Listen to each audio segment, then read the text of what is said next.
It was on this day in 1958 that Gilbert Holtham revealed his design for a logo for the Campaign for Nuclear Disarmament, recently initiated in order to campaign against nuclear weapons. And it was used in the Aldermaston March of that year. It was also used that same year in the United States and has become a global symbol. In the States in 1958, Albert Bigelow had the symbol on a small boat that he sailed into an area which was supposed to be clear because a nuclear test was about to take place.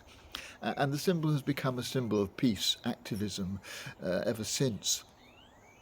It was initially inspired by a painting by Goya, a painting of a Spanish resistor to the invasion of Napoleon of his country, but Holtham eventually thought that perhaps that arms in the air attitude was a little bit despairing. He wanted to be a bit more positive, that the symbol was not about giving in to those who promulgated war, but opposing it.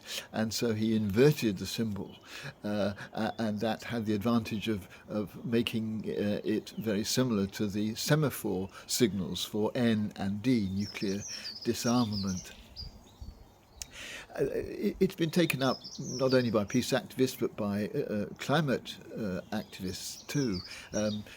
Peter Wilkinson, who died recently, who was the first leader of the British branch of Greenpeace, he adopted it in many of his campaigns, which were both stunts like using boats to go close to weapons which were dumping nuclear waste in the Atlantic, but also politically he worked with the National Seamen's Union and other unions, and this dual approach meant that in the end the government stopped dumping the hundreds of tons of nuclear waste in the Atlantic, a considerable victory.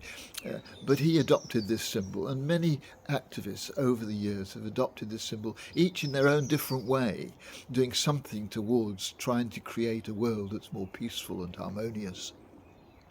And so I thought I would Google peace activists today, just to see if I could get some examples to give you. But actually, there were so many that I don't need to individualize them.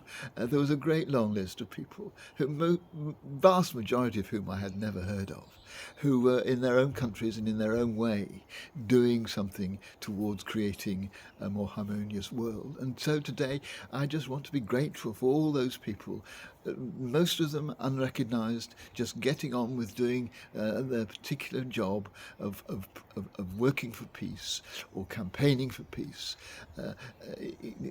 without recognition, and probably sometimes, more often than not, probably without success, immediate success, but all accumulating a groundswell of people who one day we hope will triumph and will make the world the more peaceful place that we all want it to be.